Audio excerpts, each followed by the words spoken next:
وعلیکم السلام ورحمۃ اللہ وبرکاتہ۔ محترم قاضی صاحب کا سوال ہے جی کہ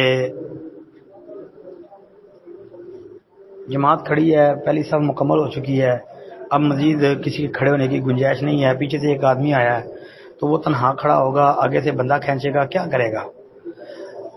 جی پہلی بات تو یہ یاد رکھیں کہ صف میں سے کسی کو کھینچنے والی روایت ثابت نہیں ہے، لہذا کھینچنا، صف میں سے کسی بندے کو کھینچ کے پیچھے کرنا، یہ ثابت نہیں ہے، نمبر ایک۔ نمبر دو، صف کے پیچھے اکیلے بندے کی نماز نہیں ہوتی، جو پڑھے گا وہ نماز لٹائے گا، جس طرح کہ وابصہ بن معبد رضی اللہ تعالیٰ عنہ حدیث سنن نبی داؤد وغیرہ کے اندر صحیح سند سے موجود ہے کہ من خلف الصف وحدہ فلیعد الصلاۃ۔ جی تو جو بندہ صف کے پیچھے اکیلا نماز پڑھے گا اس کے لیے نبی علیہ السلام کا حکم ہے کہ چاہیے کہ وہ نماز لٹائے، ایک بات۔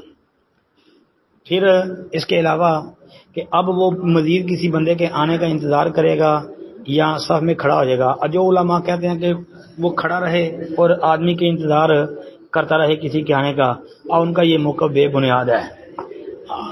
صحیح بات یہی ہے کہ اس کو ساتھ مل جانا چاہیے۔ جب وہ اگر پوری نماز اکیلا پڑھتا رہے، کوئی بندہ ساتھ شامل نہیں ہوا، تو وہ پوری نماز دوبارہ لٹائے گا۔ اگر اس کے ساتھ کوئی بندہ آ کے شامل ہو گیا ہے ایک رکعت دو رکعتیں پڑھنے کے بعد، تو جتنی رکعتیں اس نے اکیلے نے پڑھی ہیں وہ لٹا لے، جس طرح کہ نبی علیہ الصلوۃ والسلام کا فرمان ہے۔ آپ نے فرمایا کہ جب آؤ نماز کے لیے جتنی ملے پڑھ لو، جو رہ جائے اس کو پورا کر لو۔